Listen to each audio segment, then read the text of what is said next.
नमस्कार, सी न्यूज भारत में आप सभी का एक बार फिर से स्वागत है। मध्य प्रदेश बुलेटिन में इस बुलेटिन में सबसे पहले शुरुआत हम करेंगे देवास से, जहां शासकीय जिला अस्पताल नर्मदापुरम के स्टाफ की लापरवाही सामने आई।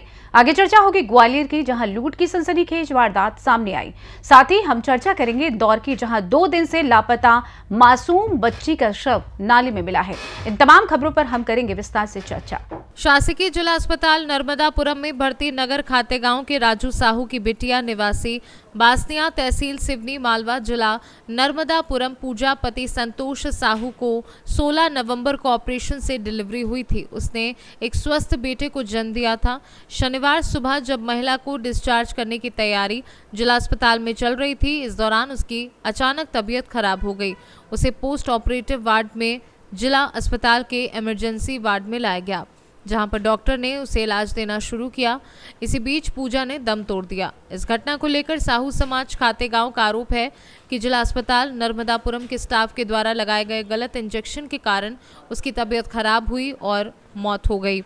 इस संदर्भ में सोमवार को साहू समाज खातेगांव के द्वारा जिलाधीश के नाम थाना प्रभारी को एवं मुख्यमंत्री के नाम तहसीलदार को ज्ञापन सौंपा गया है। उसकी बेटी पूजा साहू, जो बासनिया में जिसकी शादी हुई थी, उसका अस्पताल में डॉक्टरों की लापरवाही के कारण, गलत इंजेक्शन देने के कारण उसकी मौत हो गई। इस संदर्भ में आज साहू समाज खातेगांव, भारतीय तेलिक साहू राठौड़ महासभा खातेगांव एवं भारतीय तेलिक साहू समाज के तत्वाधान में एसडीएम महोदय, मुख्यमंत्री महोदय और थाना प्रभारी महोदय को ज्ञापन दिया गया।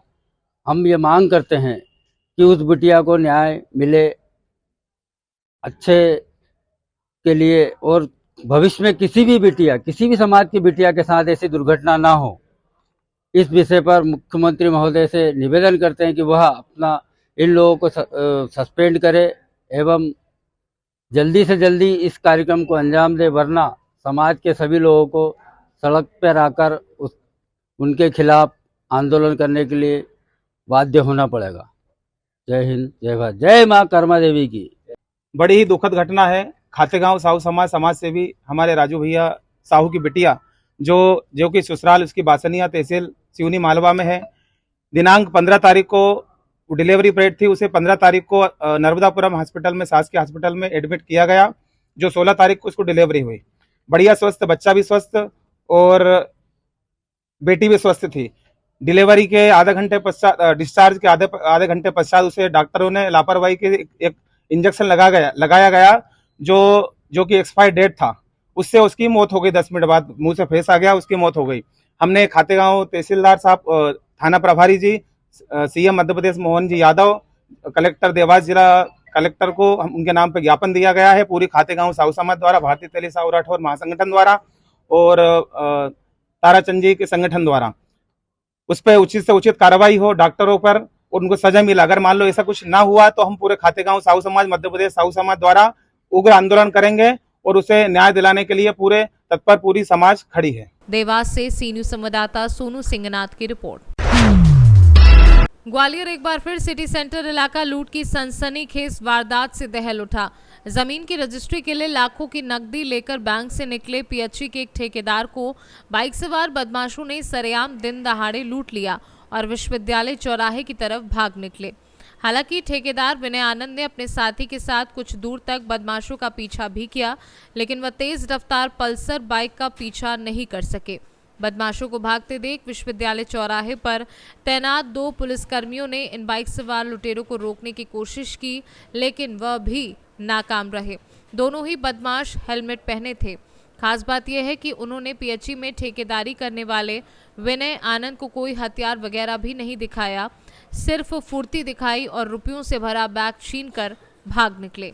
पुलिस का मानना है कि बदमाश ने रेकी करने के बाद ही ठेकेदार को लूटा है। क्या नाम है आपका? मेरा नाम विनय आनंद है। क्या हुआ आपका? हमें क्या है, कल रजिस्ट्री करानी थी। कल रजिस्ट्री का पैसे दे देते, रजिस्ट्री पेमेंट, तो हम पैसे निकाल के लाए बैंक पे से अंदर से। तो क्या उसमें वो लंच एक साइन करना था, हमने कहा लंच चलो बाद में करके मेरे अपन घर चलते हैं, पहले चाय पीना। तो घर हम वहाँ से निकल के आए, बस गेट से यहाँ तक आए, यहाँ से ऐसा साइड से बैग छीन के भाग गए। कौन लोग थे? 2 लोग, पता नहीं 2 लोग थे, मोटरसाइकिल से थे, बुलेट से थे, वो पल्सर से। और इस साइड गए वो इस साइड गया, माता पीछे हमने भी करा है, ज़्यादा दौड़ नहीं पाए कि दौड़ कर बहुत स्पीड ले गए। राय माता चौराहे से कहीं आसपास गए, भागे वो। वहाँ कोई पुलिस वालों को कट देके पुलिस वाले थे, 2 लोग वहाँ स्टाफ खड़ा हुआ था, उनके सामने से वो तेज भगा के ले गए पुलिस वालों के सामने। कितने पैसे दिए? 5 लाख रुपए। जमा करने आए थे निकालने? नहीं, निकालने आए थे, मैं रजिस्ट्री करानी थी प्लॉट की, उसलिए आए थे। क्या वेशभूषा थी, कुछ पहचान सकते हैं? हाँ, कपड़े पहने थे, अच्छे हेल्थी थे। मुंह बांधा हुआ था? नहीं, मुँह नहीं, हेलमेट लगाया था एक। हेलमेट लगाया? हाँ, 2 लोग थे। 2 लोग। आपका नाम? बिना आनंद। सर, एसबीआई के बाहर एक व्यक्ति के साथ लूट हुई है, क्या पूरा मामला? जी, अभी ग्वालियर पुलिस को करीबन आधा घंटा पहले ये सूचना मिली थी कि एक फरियादी हैं जिसमें विजय आनंद, वो अपनी रजिस्ट्री के लिए 5 लाख रुपए उन्हें नकदी निकाली थी एसबीआई बैंक से। तो जैसे ही वो बैंक के बाहर निकले तो 2 अज्ञात बदमाश एक पल्सर से आए और उनकी नकदी छीन के ले गए। तो उसके बाद जब उन्होंने पुलिस को सूचना की तो पुलिस तत्काल मौके पे है। एक पुलिस वाले ने संभवतः रोकने का प्रयास भी किया था, बट वो असफल रहा उसमें। बाकी अभी हम नाकाबंदी करा के उसको राउंड अप करने का प्रयास कर रहे हैं। अभी सीसीटीवी फुटेजेस दिखाए जा रहे हैं, अभी उनने कुछ ऐसा कॉन्क्रीट हुलिया नहीं बताया गया। अभी वो फुटेज की हेलमेट पहने थे उसमें जो भी आरोपी हैं, तो इसलिए चेहरा नहीं दिख पाया था उनका। ग्वालियर से सी न्यूज संवाददाता शिवम सिंह चौहान की रिपोर्ट। इंदौर के बीजलपुर स्थित शिवसागर कॉलोनी में लापता हुई 6 वर्षीय मासूम बच्ची लक्षिका नाम की बच्ची का आज सुबह उसकी नानी के घर के पास स्थित नाले में कचरे के साथ शव मिला है। बताया जा रहा है कि 6 वर्षीय बच्ची अपने माता पिता के साथ शादी समारोह में शामिल होने के लिए गुजरात से इंदौर आई थी, जो 2 दिन पहले अपनी नानी के घर से लापता हो गई थी, जिसके बाद से ही उसके परिजन और पुलिस बच्ची को लगातार तलाश रहे थे। वहीं बच्ची को तलाशने के दौरान पुलिस के द्वारा डॉग स्क्वाड की भी मदद ली गई थी, जिसमें डॉग स्क्वाड भी इसी नाले के पास पुलिस टीम को लेकर पहुंची थी। वहीं इस पूरे मामले में आज बच्ची के परिजनों के द्वारा चक्का जाम भी किया गया, जिसमें उन्हें पुलिस प्रशासन, नगर निगम और जिला प्रशासन के खिलाफ नारेबाजी भी की। इसके साथ ही परिजनों ने बच्ची के साथ कोई घटना घटित होने और उसकी हत्या करने का भी आरोप लगाया है। नाम है, कब से गायब थी और कैसे क्या सूचना लगी आज? लक्षिका नाम की जो बच्ची है वो पिता जीवन लक्षिका नाम की बच्ची यहाँ गायब थी। उसी को लेके हम लगातार ढूंढ रहे थे। ढूंढते ढूंढते हम फुटेज को फॉलो करते हुए यहाँ तक पहुँचे हैं। यहाँ तक पहुँचने के बाद फिर हमने एसडीआरएफ की टीम के थ्रू सुबह से इसकी सर्चिंग 7 बजे से इसमें हमारी टीम उजाला होते से ही लग गई थी और सर्चिंग चालू थी। डॉग ने भी हमको लाके यहाँ तक छोड़ा था। तो उसके बाद फिर हम नगर निगम की टीम की मदद लेते हुए हमने यहाँ पे पोकलेन बुलवाई। पोकलेन से क्योंकि बहुत ज़्यादा कचरा था, हमको बॉडी मिल नहीं पा रही थी मैन्युअली। जब पोकलेन से हमने कचरा हटाना चालू किया तो उस नाले के कचरे में हमको बची। जी। अच्छा, कब से आई थी इंदौर? इंदौर ये उसी दिन सुबह आई थी। सुबह आना बताते हैं 9 बजे और अपनी मदर फादर के साथ जो सूरत में रहते हैं, यहाँ अपनी नानी के यहाँ पे शादी में एक रिसेप्शन अटेंड करने के हिसाब से आए थे। कितने बजे एकदम से घर से निकल गई थी? ये घर से 1:45 बजे करीब चली गई थी। तुरंत उसी के बाद से ही सारी टीमें एक्टिवेट थी। यहाँ पर इनके पूरे परिजन भी एक्टिवेट थे और पूरे ढूंढ रहे थे। नानी कहाँ रहती है? नानी यही शिवसागर कॉलोनी में रहती है। बच्ची का क्या नाम है, क्या उम्र है इसकी? 6 साल की बच्ची है। कोई चोट वोट के निशान? अभी कोई जाहिरा चोट नहीं दिखी। इंदौर से सी न्यूज संवाददाता अंकित खरे की रिपोर्ट। मध्य प्रदेश सहकारिता समिति कर्मचारी महासंघ का चुनाव 25 नवंबर को विश्राम बाबा स्थित मां काली मंदिर के दरबार में संपन्न हुआ, जिसमें निर्विरोध जिलाध्यक्ष का प्रभार विनय गौतम को सौंपा गया। वहीं उमरिया जिले के नियुक्त चुनाव अधिकारी अमन चतुर्वेदी के मार्गदर्शन में निर्विरोध रूप से बड़वारा समिति में कार्यरत विनय गौतम को जिलाध्यक्ष, देव ढीमरखेड़ा के वीरेंद्र गर्ग को प्रदेश प्रतिनिधि चुना गया। चुनाव कार्यक्रम का संचालन अनिल राय ने किया। कार्यक्रम में जबलपुर, सिहोरा, कटनी, उमरिया, पन्ना जिले के प्रबंधक, समिति प्रभारी, लिपिक, ऑपरेटर, चपरासी और सभी समिति के करीब 300 लोगों की उपस्थिति रही। कटनी से कैमरा पर्सन दिलीप निषाद के साथ सुमित जायसवाल की रिपोर्ट। मध्य प्रदेश के दमोह जिले के विधानसभा जबेरा के नगर नौटा में NPL plastic ball night cricket tournament का आयोजन राज्य मंत्री धर्मेंद्र सिंह लोधी के द्वारा किया गया, जिसके संरक्षक नितेंद्र सिंह लोधी रहे। इस टूर्नामेंट में आईपीएल की तर्ज पर ओनरों ने रजिस्टर किए गए खिलाड़ियों को ऑक्शन के माध्यम से टीम में शामिल किया, जिसमें कुल 16 टीमें और एक ओनर बने, जिन्हें ABCD 4 ग्रुप बनाकर 4-4 टीमों को रखा गया। सभी टीमें 8-8 खिलाड़ियों के साथ मैदान पर उतरी। लीग मैच 8-8 ओवरों के हुए एवं सेमीफाइनल 10-10 ओवरों को हुआ, जिसमें 3 ओवर का सर्किल रहा। निगरानी समिति में लोधी क्षत्रिय समाज जिलाध्यक्ष भाव सिंह लोधी, सत्येंद्र सिंह लोधी रहे। मुख्य अतिथि के रूप में बुंदेली बौछार के संचालक सचिन चौधरी, लोकेंद्र पटेल, जिला पंचायत अध्यक्ष प्रतिनिधि गौरव पटेल व क्षेत्रवासियों ने मैच का आनंद उठाया एवं पुरस्कार वितरण किया गया। दमोह से सी न्यूज संवाददाता संतोष मोदी की रिपोर्ट। बैरुंदा की कृषि उपज मंडी छोटी होने के कारण मध्य प्रदेश सरकार ने एक हाईटेक कृषि उपज मंडी बैरुंदा के लिए करोड़ों रुपए की राशि स्वीकृत की। 7 साल से ज्यादा कृषि मंडी निर्माण की स्वीकृत राशि बैरुंदा कृषि मंडी के खाते में पड़ी थी, लेकिन राजस्व विभाग कृषि मंडी के लिए भूमि उपलब्ध नहीं कराने के कारण 7 साल में अभी तक निर्माण नहीं हो सका। बैरुंदा शहर में संचालित कृषि मंडी छोटी होना एवं बैरुंदा क्षेत्र के सैकड़ों गाँव के किसानों की फसल की ट्रैक्टर ट्रॉली फसल बेचने बैरुंदा आने से रोज जाम लगता था एवं 3-3 दिन किसानों की फसल बेचने में हो जाते थे।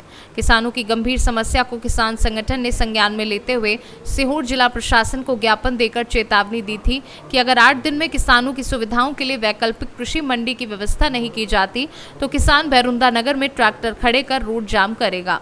किसानों की चेतावनी को गंभीरता से लेते हुए सीहोर जिला प्रशासन ने आज कृषि मंडी के लिए निर्धारित भूमि पर से अवैध कब्जाधारियों के अतिक्रमण हटाए और 29 एकड़ भूमि नवीनतम कृषि उपज मंडी के लिए आवंटित की गई। घेर दे दो, तुम बना लो दिल से, बाल बच्चे को सबको घेर दे दो, मनमानी कर लो तुम, क्योंकि गरीब है, इनका फायदा उठा रहे हो, नहीं गरीब कोई दुनिया नहीं समझ रहे हैं।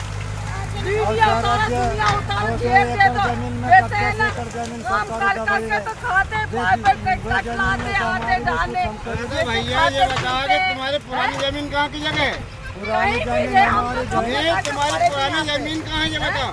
पुरानी हमारे बाप लोग सब बेच खाए तो वहाँ जाओ नहीं है तो सरकार की व्यवस्था माथा पे थे, सरकार की व्यवस्था माथा पे थे। सहायता देगी तो कौन नहीं देगा?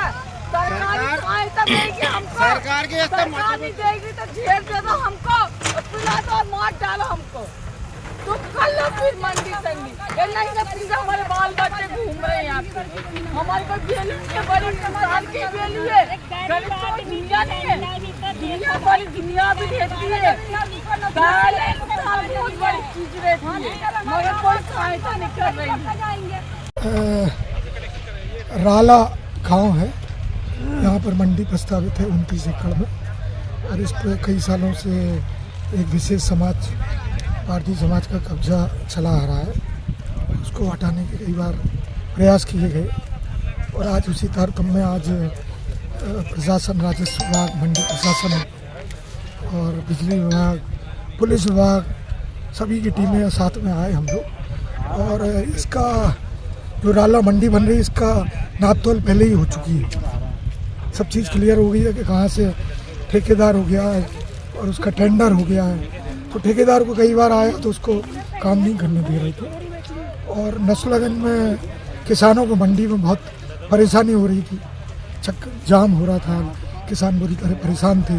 कई दिनों से इस संबंध में किसान भी मांग कर रहे थे कि मंडी बनना चाहिए, और ये समाज के लोग मंडी में विरोध पैदा कर रहे थे, नहीं बनने दे रहे थे। उसी परिप्रेक्ष्य में आज समस्त प्रशासन यहाँ पे आए, हम लोग पुलिस प्रशासन भी है करीब 60-70 की संख्या में, महिला पुलिस भी है, राजस्व विभाग के लोग हैं, और हम लोगों ने अतिक्रमण हटाने की कार्रवाई शुरू की है, जो विगत 2 घंटे से चल रही है, शांतिपूर्वक चल रही है, कोई विवाद की स्थिति नहीं है। कुछ पारदी की महिलाओं द्वारा विरोध किया जा रहा था, उनको समझाया गया है और अभी स्थिति ठीक है, अतिक्रमण हटाने की कार्रवाई चल रही है। सर, आज मंडी का निर्माण कार्य के लिए अतिक्रमण हटाया गया है, कहाँ से बल और कितना प्रशासन? हमारे बैरुंदा में जो राला गांव है उसमें 29 एकड़ 40 डिसमिल ज़मीन हमने मंडी को दी हुई है।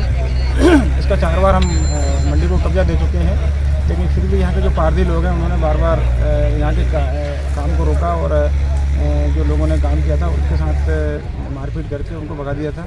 आज हम पूरे पुलिस बल के साथ हमने फिर से आज उनको कब्जा दे रहे हैं और उनका काम स्टार्ट कराया है, बाउंड्री वाल का निर्माण शुरू कराया है। आज हमारे पास बैरुंदा, रहटी, इछावर और सीहोर से लगभग 100 की संख्या में पुलिस है हमारे पास, कोतवाल है, पटवारी है, मंडी के कर्मचारी है, लगभग 150 हमारे साथ बल है। और आज पूरी ताकत के साथ हमने आज कार्य शुरू करा दिया है। यहाँ के जो पार्टी लोग थे, जेंट्स लोग जो थे वो सब यहाँ से भाग गए हैं कहीं भी, और ये महिलाएं थीं तो उन्होंने कुछ शुरू में विरोध किया था, उनको पुलिस ने उनको गिरफ्तार करके और अपनी वैन में बिठा कर रखा हुआ है। और हमारा कार्य अभी शांतिपूर्वक है। सर उनके मकानों पर कोई कार्रवाई तो नहीं हुई? मकान तो उनके बने, मकानों पर कार्रवाई नहीं हो रही है। अगर उनकी इच्छा से वो स्वयं अगर विस्थापित कहीं होना चाहेंगे तो हमारे पास जगह हमने देख के रखी है, जगह उनको दूसरी जगह अलर्ट करा देंगे, नहीं तो फिर हम यहाँ उनको पसंद रहने देंगे। सीहोर से सीनू संवाददाता संजय कालमोर की रिपोर्ट। फिलहाल के लिए इस खास बुलेटिन में बस इतना ही। देश दुनिया की तमाम बड़ी खबरों को जानने के लिए जुड़े रहें सी न्यूज़ भारत के साथ। हर खबर आपके साथ, आपके हाथ।